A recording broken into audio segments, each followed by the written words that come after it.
What's up mga kabit? Kamusta kayo guys? Meron tayong important announcement, okay? Dumating na yung 10,000 USDT na ipapamigay natin. So hahatiin ko yan, yung kalahati, yung 5,000, ibibili ko ng mga gadgets yan. So it's either mga phone, laptop, at saka kung ano-ano pang gusto ninyo, AirPods, i-comment nyo kung ano yung mga gusto ninyo, yun ang ibibili natin. This week ko na gagawin yan. At the same time, yung 5,000, yun yung ipapamigay kong USDT sa inyo. Pwede kong hatiin sa $100, pwede sa 50, pwede rin sa 20, and mag-iikot-ikot ako, public, no? Pwede natin gawin na maghanap-hanap tayo ng mga tao sa labas or online mismo na stream, hahatiin natin yung mga prices. Kaya guys, ito, make sure meron kayong OKX account. So kung wala ka pang OKX account, make sure dyan sa description, i-click mo lang yung more. May link tayo dyan, no? Kailangan kasi magka-link tayo para matingnan natin kung magka-link tayo. Kasi kung magka-link tayo, doon syempre ipapamigay yung presyo. Ikaw yung qualified kaysa yung magre-register ka lang na solo. Kasi minomonitor ng OKX syempre yung mga prices na ipapamigay under doon sa link dyan sa baba. Alright? Kung meron ka ng OKX, wala tayong magagawa. Siguro pwede ka mag-register sa iba or register mo yung kapatid mo or parents mo. Bahala ka na, no? But ang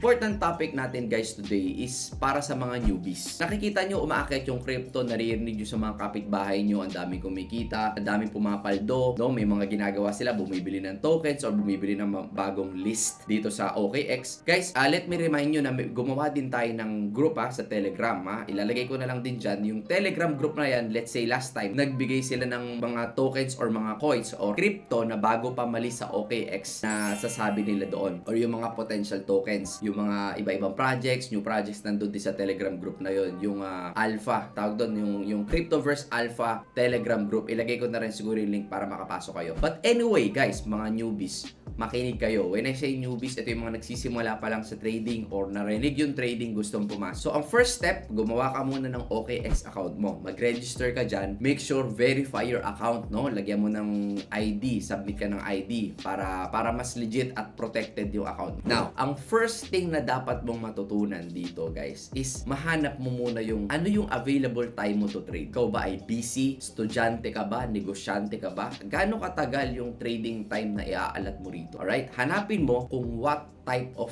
trader ka ba or what type of trading strategy yung gagawin mo. Kasi meron dito tayo mga tinatawag na, okay, types of trader tayo guys. Number one, merong mga scalpers na tinatawag. When I say scalper, meaning mag-i-in ka sa market, mag-out ka rin agad. Mabilisan lang. Pwedeng minutes, yung iba nga, seconds lang, no? Kinukurot lang talaga nila yung pagte-trade. So, mabilis lang. Let's say, nasa 1 minute time frame ka lang, 5 minute time frame ka lang, susundot ka lang. Kunyari, ito, sample, OKX ang gagamitin natin, no? Dito sa taas, makikita nyo guys, yung mga time frame. Alright? Mag-login ka sa OKX mo, kahit phone yan. I-check mo rito guys, pag nandito ka na sa trade, pwedeng 1 minute. Ang ibig sabihin lang naman nito guys, every candle, nakikita nyo yan, yung mga lines na yan, yung red and green. Ibig sabihin, isang candlestick, ayan, let's say ito. By the way guys, may mga tools din dito sa gilid Yan pwede nyo gamitin dito. Check natin, subukan natin guys, pa-drawing. Etong candlestick na to, yung kulay green. One candlestick, ang ibig sabihin, ang tinakbo niyan up and down is 1 minute. Okay? Newbies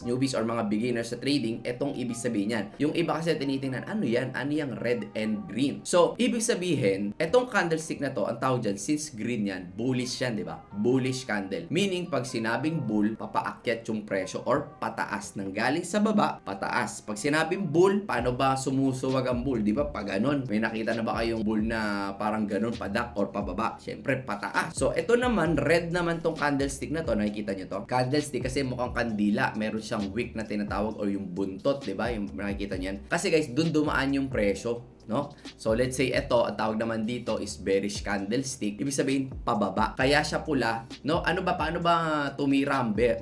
Paano ba siya umatak? Diba? Pababa, pakalmot. Ibig sabihin, bearish siya. No? Bearish candlestick. Kasi nagmula yung presyo dito sa taas. Okay? Naglaro sa taas. Nakita nyo, may ano dito. Medyo i-zoom ko guys para makita nyo gumagamit ng cellphone. So, nakita nyo, nagkaroon dito ng wick. Alright? Kasi dumaan yung presyo doon. Nadaanan lang niya. Kaya nagkaroon ng buntot. Pero nanggaling siya guys, no, sa taas, dito sa taas, and then bumaba. Ayan, may buntot din dito sa ilalim, no? Nadaanan din yan. At nag-close siya, naglaro, nag-close siya dito sa level na to. Kaya andun yung kapal or yung body nung candlestick. So hindi natin dadaanan itong candlestick. Gusto ko lang na maintindihan nyo guys na yung scalper 1 minute to 5 minute, no? Yung iba gumagamit na 15 minutes, mabilisan lang yung trade ninyo. Okay? Out sila agad. So andun tayo sa scalper. Now, meron din tayong tinatawag na day trader. Ano ibig sabihin ng day trader? Meaning, ikaw ay pumasok sa market at nag-out sa market sa mabilisang oras lamang. Gets nyo guys? So kunyari, yan, pumunta kayo sa 1 hour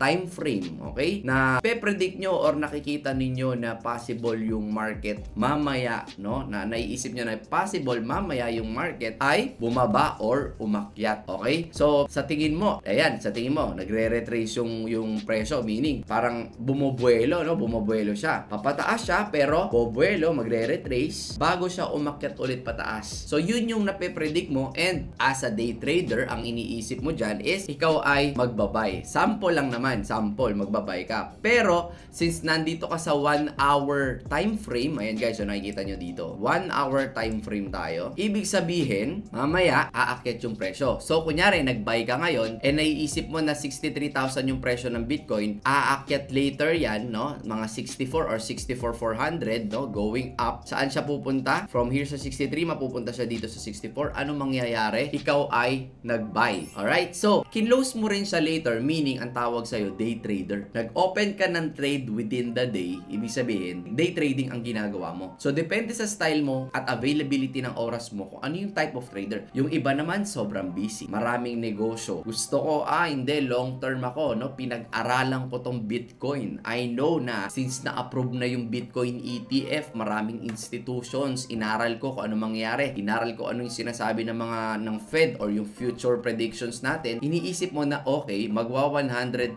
ang presyo ng Bitcoin. I don't care kung bumaba pa to ng 50, ng 40,000, but I know in the future, since inaral ko siya, nanood ako ng mga vlogs, pinanood ko si Michael Saylor, at naniniwala ako na ang Bitcoin ay may magwa 100,000. Okay? Since ang Ethereum din, di ba, sa Hong Kong, meron ding magiging approval or submission ng Bitcoin and Ethereum ETF. Now, since ikaw, long-term ka, ano ang tawag sa'yo? Pwedeng hodler. Sa crypto, no, hodler ang tawag. Meaning, hino-hold mo lang yung crypto na binili mo kung nasa spot trading ka or gusto mo lang i-keep para ka nag-stocks lang. Bumili ka ng Jollibee stocks and regardless, umakyat baba yung presyo, okay lang sa'yo, long-term trader ang tawag sa'yo or hodler. Alright? So, marami. May swing trader, ibig sabihin, pwedeng hindi naman sobrang long-term, no? Pero yung swing trader naman, guys, is medyo lumalagpas ka ng days. Minsan, 1 day, 2 days, 3 days, no? Swing trader ka lang. Pag na-hit mo na yung target mo, swing trader na ang type of trader na pasok sa'yo. Now, dito sa OKX, guys, no? Pwede nyong gawin lahat yan. Even algorithmic trader. O, yan, yung panglima natin, algorithmic trader, or gumagamit ka ng mga bot, or pwede din naman nagka-copy trading ka. Ang maganda rito, guys, di ba, may mga content tayo, panoodin nyo na lang how to copy trade here in OKX. Gumawa ko ng specific video for that. So, marami ng type of trader tayo. Meron naman, guys, na mga tinatawag na ICO investors. Ano yung mga ICO investors? Ito naman, guys, yung mga nag-aabang. Kunyari, tayong dalawa, naghahanap tayo ng mga projects. Kunyari, kasama na kita sa group, sa Cryptoverse Alpha Group, no? So, dito sa OKX, bago pa malist or mga projects na nagsisimula pa lang, nag-i-invest ka naman doon. But of course, that is very risky kasi hindi mo pa naman talaga alam kung yung project na yun ay magmamaterialize or hindi. O yes, so far ba medyo natututo kayo sa pinag-uusapan natin dito sa platform, no? So ako guys, specifically dito, i-navigate na rin natin tong OKX. Mabilisan lang naman dun sa mga newbies natin. Yes, andito yung tools. Diba, nandito ka na sa trading platform dito sa likod ko. Medyo ililipat ko lang ng konti guys, no? Makikita nyo na dito sa side ko na to, andito yung mga tools na magagamit mo. Kasi pwede ka mag-drawing, like itong lines na to, magagamit mo. Ayan, malalaman mo ngayon kung pwede ka gumawa ng mga trend mo, trend lines mo, saan papunta yung market, market. Kasi ito yung mga importante, no? Gagawa rin tayo ng tutorials about ito mga to guys, yung mga how to draw yung support and resistance mo, no? Yung mga newbies natin, importante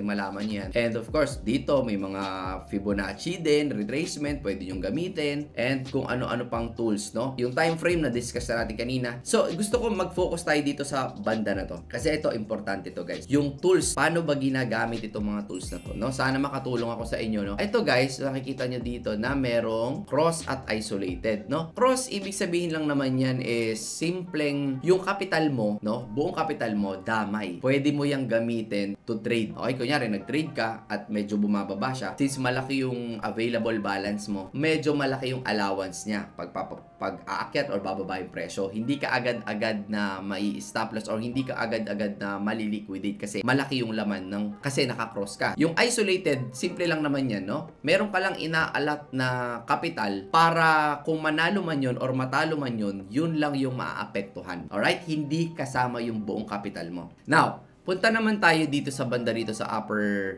right corner nyo guys, no? Ewan ko kung phone ginagamit nyo, makikita nyo ba? Ayan. So, itong times na to, ang ibig sabihin yan, leverage. In layman's term, parang pinapahiram ka lang ni OKX. Let's say, ang capital ko lang, $100 eh. Pero gusto kong mag times 2, times 3, times 5, hanggang times ilan ba to? O, hanggang times 100. But, of course, kung newbie ka pa lang, huwag ka muna mag-leverage or mag-spot ka muna. Or, pwede ka rin maliit lang na leverage times 1, times 2, times 3. No? Para matest-test mo lang siya. No? Yun lang ibig sabihin yan. Tina-times niya, pinapahiram ka ni OKX na pang times. But, yes, pwedeng mag-times 10, times 20 yung income mo. Kaya lang, guys, syempre, may kabaliktaran yun. Pag talo naman or mali yung prediction mo, of course, ano mangyayari sa'yo? Syempre, times 20 din yung possible sa'yo, no, na mahigop dun sa cross account mo, no? Lalong-lalo na kung wala kang stop loss. Kaya importante na alam nyo muna yung technical analysis bago kayo mag-dive in sa futures trading. So, importante yan. Dito naman guys, makikita nyo na merong limit at market. Siguro ito yung i-discuss natin since mas simple to.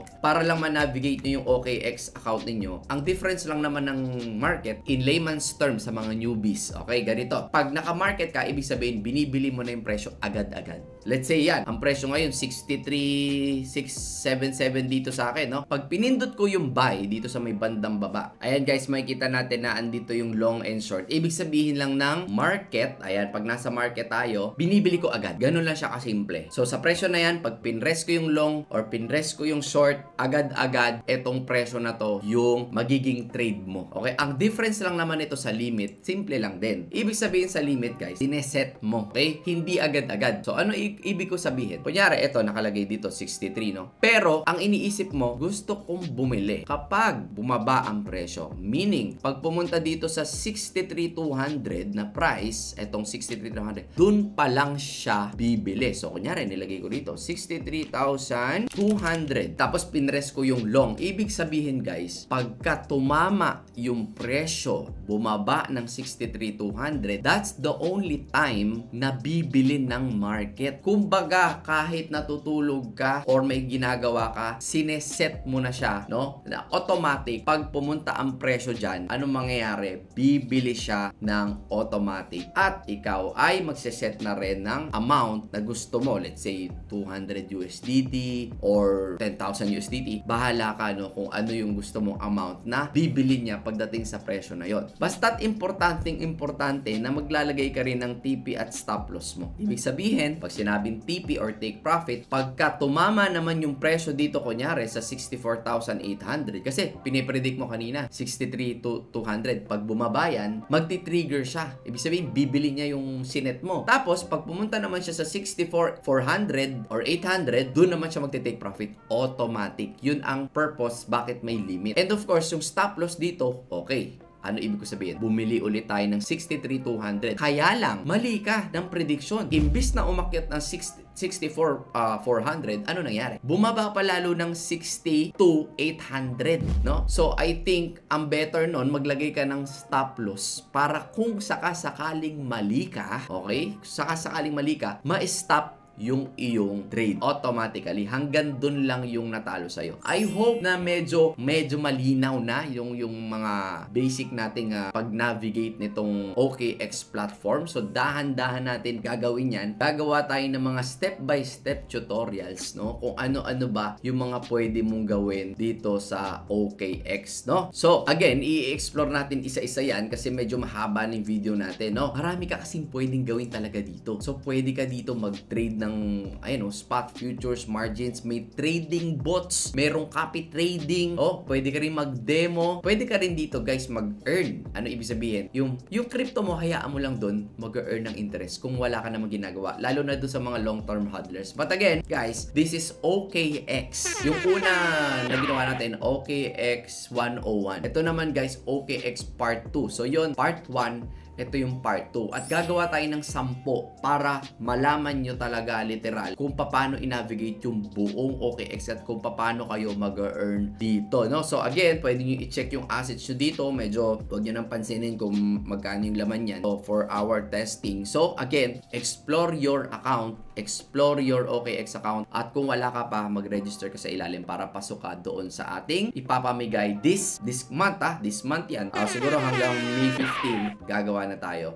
Make sure na nakalink kayo kasi si OKX ititrace din niya kung nakalink kayo sa ating OKX. Yun lang, maraming salamat sa time ninyo. Sana nakatulong kahit papaano sa inyo sa maiksing panahon na ito. And ayun guys, Marvin Favis, kung gusto mo yung video na to, huwag mong kalimutan mag-like dyan para na rin marami tayong mas matulungan, mas maganda algorithm. Yun lang. Thank you so much guys sa oras ninyo and God bless everyone.